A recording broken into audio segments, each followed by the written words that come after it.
నా పేరు కాకండి మురళీమోహన్ రెడ్డి. నేను కొండాపాలెంలో నెల్లూరు జిల్లాలో ఇల్లు కట్టుకున్నాను.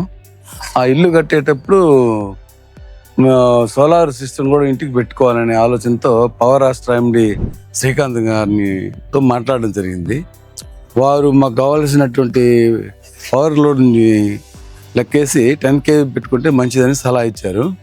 దాని ప్రకారం మేము 10 kV సోలార్ సిస్టమ్ పెట్టించుకున్నాము. గత దగ్గరగా 1 year పైన అయిపోయింది. మాకు పవర్ బిల్ కూడా ఎప్పుడు మాక్సిమం 600 రూపాయలు వచ్చింది.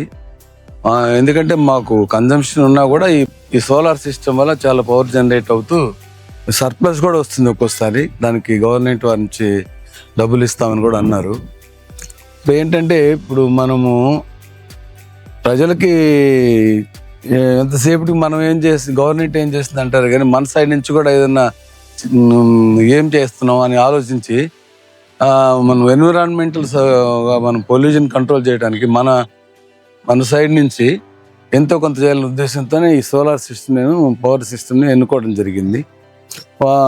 శ్రీకాంత్ గారు బాగా దగ్గరుండి మొత్తం సిస్టమ్స్ అంతా అప్డేట్ చేయించి బాగా సహకరించారు. కాబట్టి ఎవరైనా ఇష్టం ఉన్న వాళ్ళు కూడా పవర్ రాష్ట్ర వారితో కలిసి ఈ సోలార్ సిస్టమ్ పెట్టుకుంటే మంచిది. ఇంకోటి ఏంటంటే ఇప్పుడు గవర్నమెంట్ నుంచి కూడా మనకు 3 kVకి 75,000 సబ్సిడీ కూడా వస్తుంది. మేము తీసుకున్నప్పుడు అప్పుడు లేదు అని ఇప్పుడు కొంత తొందరగా వస్తుందని కూడా శ్రీకాంత్ గారు చెప్పారు. మనం అడిగిన వెంటనే ఆయన టీం మెంబర్స్తో వచ్చి చాలా తొందరగా ఇన్స్టాల్ చేయడం జరిగింది. అదేవిధంగా ఆయన ఎలక్ట్రిసిటీ బోర్డు కూడా కోఆర్డినేట్ చేసి మనకు మీటర్ని కూడా ఫిక్స్ చేసి మనకు బాగా సహకరించారు. ఇప్పుడు ఏదైనా అవసరం వచ్చినా కూడా ఫోన్ మీదనే ఆయన మనకు వెంటనే వచ్చి పర్సనల్గా మాట్లాడడం, మనకు ఏదైనా డౌట్స్ ఉంటే పూర్తి చేయటం, ఏదైనా టెక్నికల్ ప్రాబ్లం ఉంటే కరెక్ట్ చేయటం అలాంటివి చేస్తారు. కానీ ఈ 1 year పైన మనకైతే కూడా ఎటువంటి టెక్నికల్ ప్రాబ్లమ్స్ అయితే రాలేదు. ఏదైనా సలహా అవసరం మటుకు ఆయన వెంటనే వచ్చి పర్సనల్గా మనకు అన్ని చెప్పడం జరుగుతుంది. మంచి సౌమ్యుడు కాబట్టి మనకు కూడా తీరిగ్గా మాట్లాడుకోవడానికి, సలహా తీసుకోవడానికి సంతోషంగా ఉంటుంది ఆయనతో మాట్లాడడం అనేది.